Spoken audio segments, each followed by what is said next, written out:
Fittingly, today's presentation took place in front of a large Brett Whiteley painting previously given to the art gallery by William Bowmore.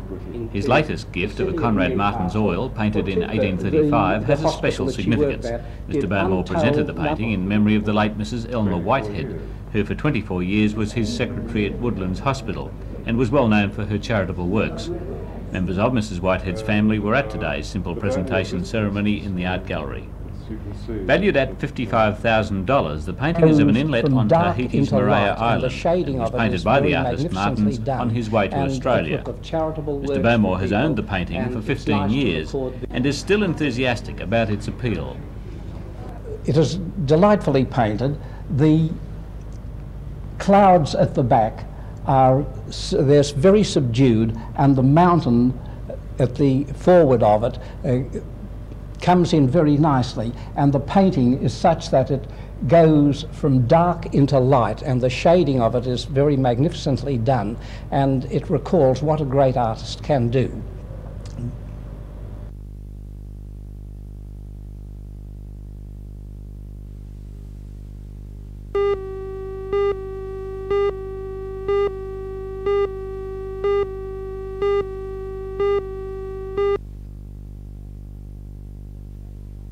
The Australian Ballet opens in Newcastle on June the 13th for 5 nights at the Civic Theatre. La Fille Mal Gardée is different in that, according to the promoters, it's just as much a comedy and not to be missed. For people who want to take someone to the ballet for the first time, or who want to talk someone into taking them to the ballet for the first time, it's the ideal ballet. It's like a ballet when you're not having a ballet. You know, it has a lot of belly laughs in it, which are not normally associated in people's minds with ballet, at the same time having all the rest of the elements. This season has the full Australian ballet, the whole of the Elizabethan Melbourne Orchestra. About 100 people are going to descend on the Civic Theatre.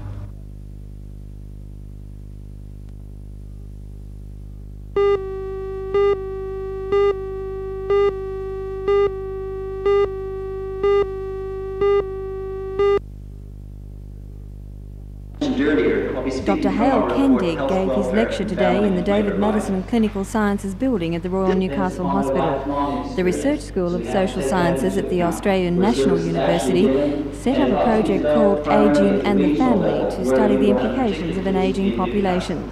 The findings of that project were discussed today. What does this latest study reveal? There are many and very interesting and very important, I think, but foremost among those would be the basic point that care of older people in the community now is overwhelmingly carried out by family, not by governmental services, and the burden of that is severe. Furthermore, most of the older people who are severely handicapped are in the community. They're not in institutions. The point is then we need to build up what currently are very inadequate governmental services, community services, into something which can provide very real and important support for the carers of older people.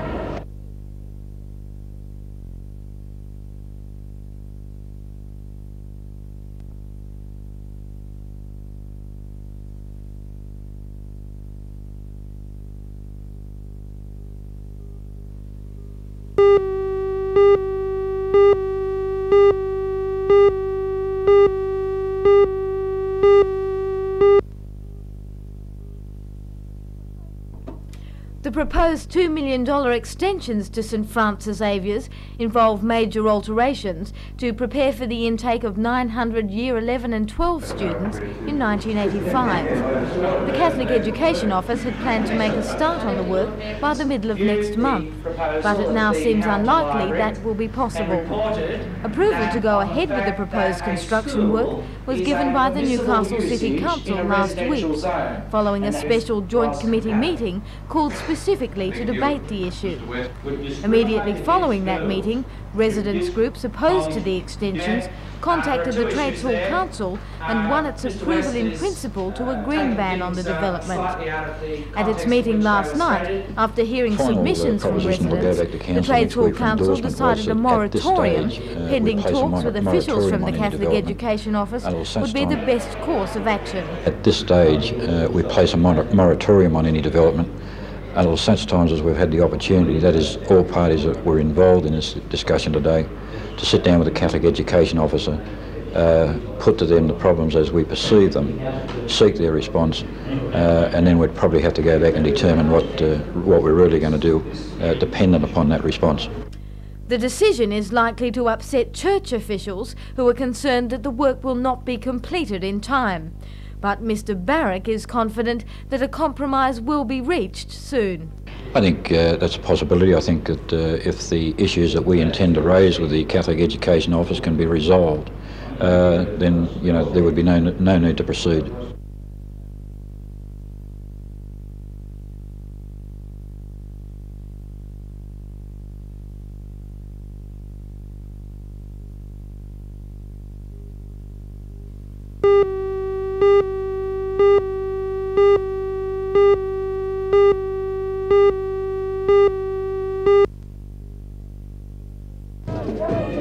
More than 6,000 people turned out for last night's game, which came complete with all the razzmatazz of a top international challenge. As well as being treated to soccer at its best, crowds were entertained at half-time by the marching koalas. But it was the soccer they had come to see, to find out if Australia could match some top British talent. The Socceroos played well and were first to score, but they didn't hold on to that lead for too long.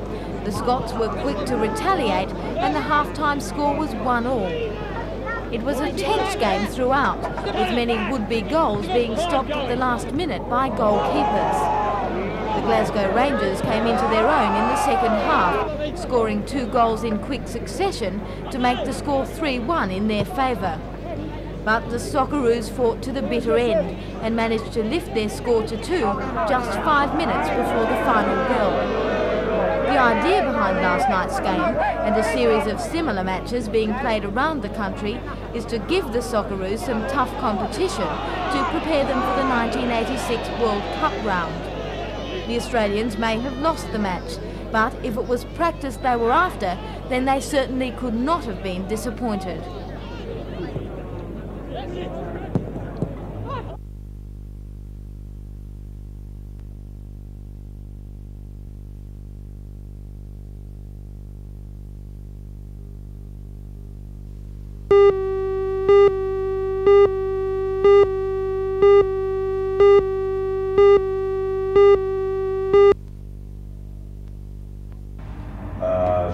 The organisers of last night's meeting were a little disappointed at the attendance, but are confident that the regatta revival will attract more interest as the date set, November 10th, draws closer.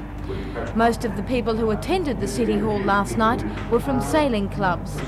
What is needed now, say the organisers, is service clubs to volunteer to help out with the on-shore arrangements.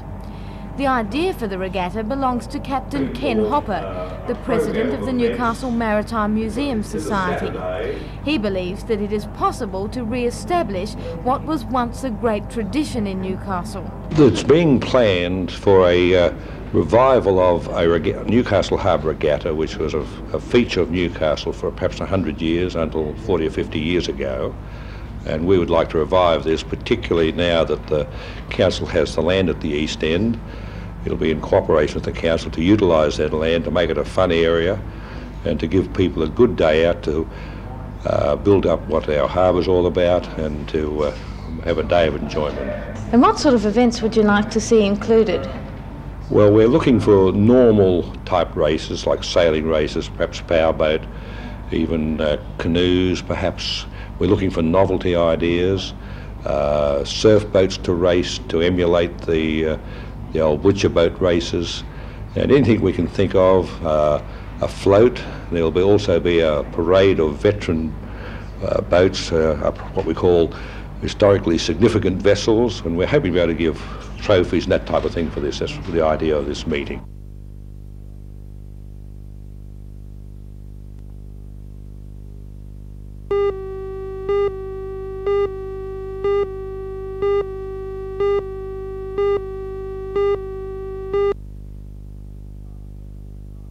It was half protest, half party, but it was also hard to miss. The tent city was set up near the main drive to Newcastle University to suggest to the passer-by that students need more cheap accommodation than they have access to. The organisers claim that at one stage during the afternoon, 200 students gathered at the tents. The Australian Union of Students says that of the 4,500 enrolled at Newcastle Uni, only 250 have on-campus accommodation at Edwards Hall. Accommodation there costs $75 a week, while the maximum tertiary education assistance scheme allowance is $62 a week. Only 35% of students receive TEAs because of the strict eligibility rules. The students say that many cannot support themselves with part-time employment because of the shortage of jobs and because of heavy study requirements. The students therefore want the federal government to honour its pre-election promise to increase the maximum TEAs rate to $78 a week, the level of unemployment benefits. They also want the means test for the eligibility to be rescaled to account for wage and price rises. Matthew, at a time when most governments are a bit short on money, do you really think that students have any special right to increased payments? Can they really justify the extra money? I think if anybody's trying to survive on $62 a week, they have a right to have more money. Everyone in the society should have the right to not live so far below the poverty line. Do you think the Australian public really cares about the apparent plight of students? I think the Australian public does, and that students are the basic part of the education system, and I think the Australian public does have a concern about education because education is a community resource.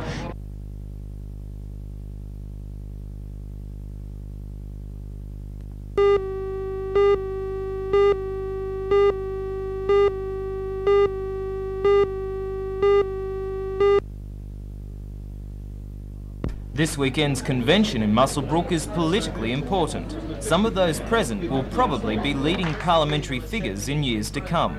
This is the 30th annual convention for the Young Liberals, but only the first held in the Hunter. An impressive list of guest speakers has been assembled, including the chairman of the Australian Law Reform Commission, Mr Justice Kirby, and the president of the Anti-Discrimination Board, Ms Carmel Nyland. The Young Liberals claim they will help to make the convention a controversial political event. The acting state opposition leader, Mrs Rosemary Foote, certainly opened the convention that way, attacking the latest education proposals, which she says would encourage more secondary students to continue into 5th and 6th form by providing a less academic curriculum. The Swan-McKinnon report is in fact a radical document.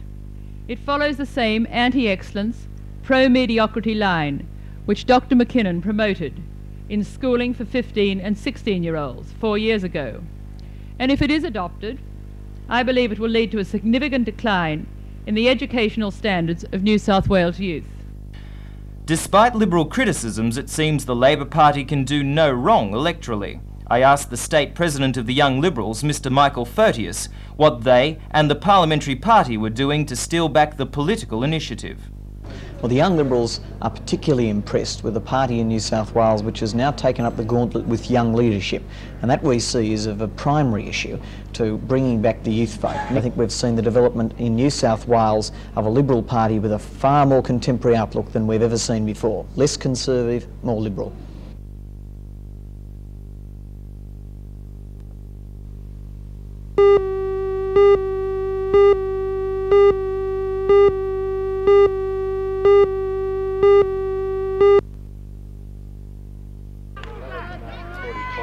For soccer fans today, it was back to Minmai and the same field where the region's first competition matches were played 100 years ago. In those days, the games were generally between pub teams, but soccer in the Hunter has come a long way since then. There are now more than 100 teams in the Northern Soccer Federation. In fact, more participants than in the local league competition. 3 centenary matches were played today, the highlight being the First Division clash between Adamstown Rosebuds and Western.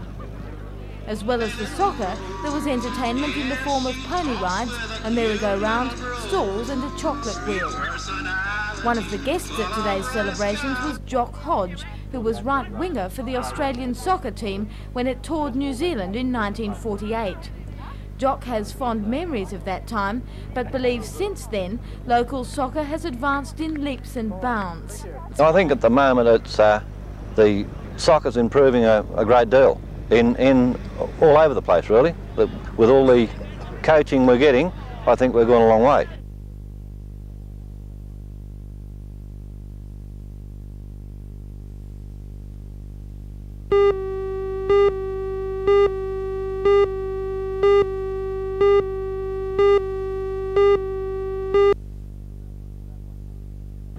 About 100 delegates have attended the three-day conference.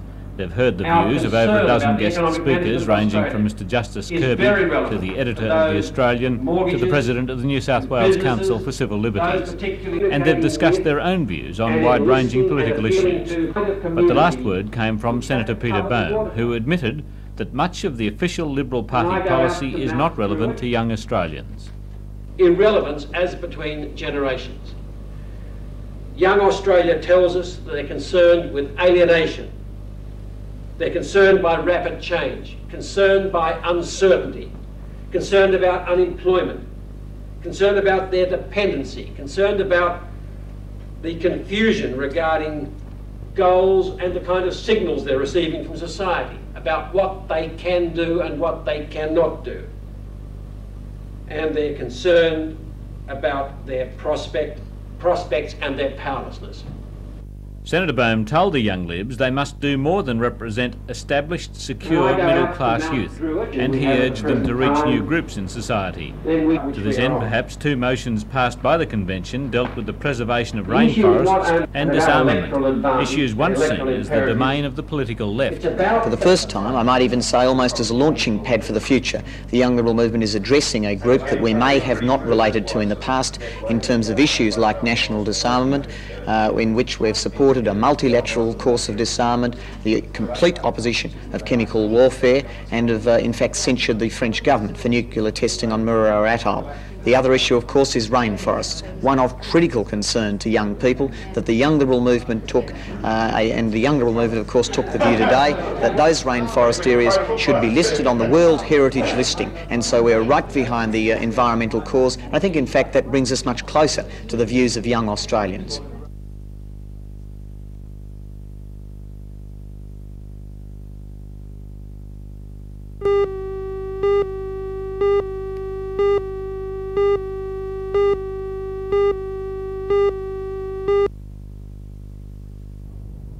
Rick McCosker had a 12-year first-class career, mostly batting at numbers 1 or 3 for the Australian and New South Wales sides. Rick moved to Charlestown from Sydney with his family 4 years ago, and now he is a partner in a financial consultancy firm. Last night, I asked Rick how he felt about his award for services to cricket. Excited about it, a little bit surprised. I didn't know that this was coming, although I did get word a couple of weeks ago that I'd been nominated, but I got official notification 2 days ago, and I was very surprised, but honoured, of course, and proud, I guess, to be an Australian and to be an Australian sportsman. You were awarded an Order of Australia for services to cricket. What was the highlight of that career? A couple of highlights. Obviously the first time I represented Australia, I was in a test match against England on the Sydney cricket ground. It's my favourite cricket ground, and that was the highlight, and the second one, of course, was 2 seasons ago winning the Sheffield Shield for New South Wales in Perth. And I look back on my career and look at those two as being the main highlights. Do you consider the Order of Australia a nice way to end that career? Yes, it is, but when you're playing your cricket, you don't play it with the view of getting a medal at the end of it, and that's got nothing to do with it.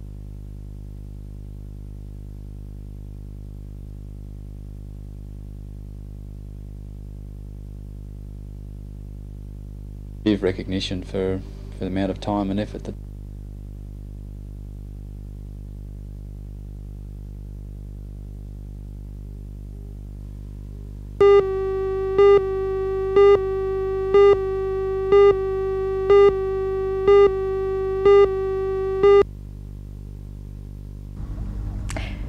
Every now and again a pleasant little surprise pops up on Newcastle's theatre scene, and Voices is one of those. At first it sounds like rather unpromising material for a play. 5 women who never acknowledge each other's presence talk about their lives, their aspirations, their need to find their identity and a search for life's possibilities. But out of this seemingly undramatic material, director Sian Nui has created a play that's very gentle and appealing. The play has several strong virtues. First is Paddy Nui's 4-level set, which always pleased the eye and gave the actresses a strong centre to work in and around. Next was Sian Nui's direction, which gave the play a very nice weaving and flowing movement. And there were 2 very strong performances from Nancy Tarrant and Lorna Longston. Nancy Tarrant had a quite magical moment as her character recalled seeing the dancer Isadora Duncan, and she copied those floating movements with great joy. And Lorna Longston, who has a quite amazing voice and stage presence, captivated me as a lonely soul who is also a fighter. Well, Voices doesn't really say anything new about life or about women, and it doesn't really say anything old in a particularly earth-shattering way, but it is a very warm and pleasant play. I liked it.